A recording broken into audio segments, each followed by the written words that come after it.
అమెరికాలో శాశ్వత నివాసం ఏర్పరచుకోవాలనే వలసదారుల అత్యున్నత కల ఇకపై మరింత ఖరీదైనదిగా మారే సూచనలు కనిపిస్తున్నాయి. ట్రంప్ ప్రభుత్వం తీసుకువచ్చిన కొత్త ప్రతిపాదనల ప్రకారం ఆ దేశ పౌరసత్వం పొందే ప్రక్రియ భారీగా ప్రియం కానుంది. గ్రీన్ కార్డు హోల్డర్లు అమెరికా పౌరసత్వం కోసం దరఖాస్తు చేసుకునేందుకు సమర్పించే ఫామ్ N-400 రుసుములను రికార్డు స్థాయిలో పెంచాలని హోంల్యాండ్ సెక్యూరిటీ విభాగం నిర్ణయించింది.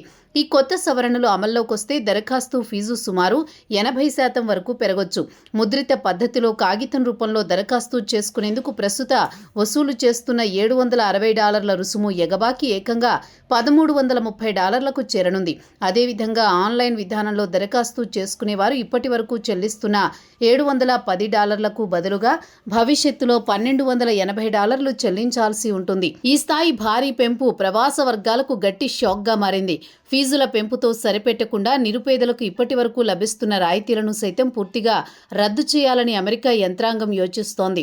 తక్కువ ఆదాయం ఉన్నవారికి ప్రస్తుతం అమల్లో ఉన్న $380 రాయితీ ఫీజుతో పాటు పూర్తి ఫీజు మినహాయింపు ప్రయోజనాన్ని రద్దు చేయాలని ఈ ముసాయిదాలో ప్రతిపాదించారు.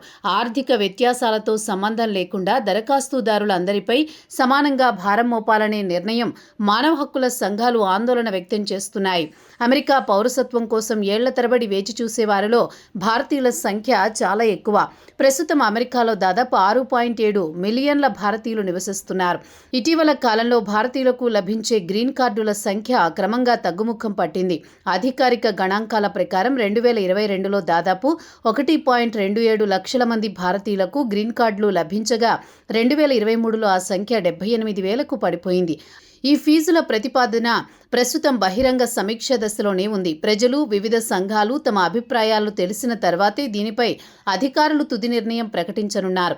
ఒకవేళ ఇవే నిబంధనలు ఖరారైతే అమెరికాలో స్థిరపడాలని కలలు కంటున్న భారతీయ ఐటీ నిపుణులు, విద్యార్థులు, మధ్యతరగతి కుటుంబాలపై ఊహించని ఆర్థిక భారం పడుతుంది. సుదీర్ఘకాలం ఇమిగ్రేషన్ కష్టాలను ఎదుర్కొని చివరి దశకు చేరుకున్న వారికి ఈ అదనపు ఖర్చులు పెద్ద అవరోధంగా మారే అవకాశం ఉంది.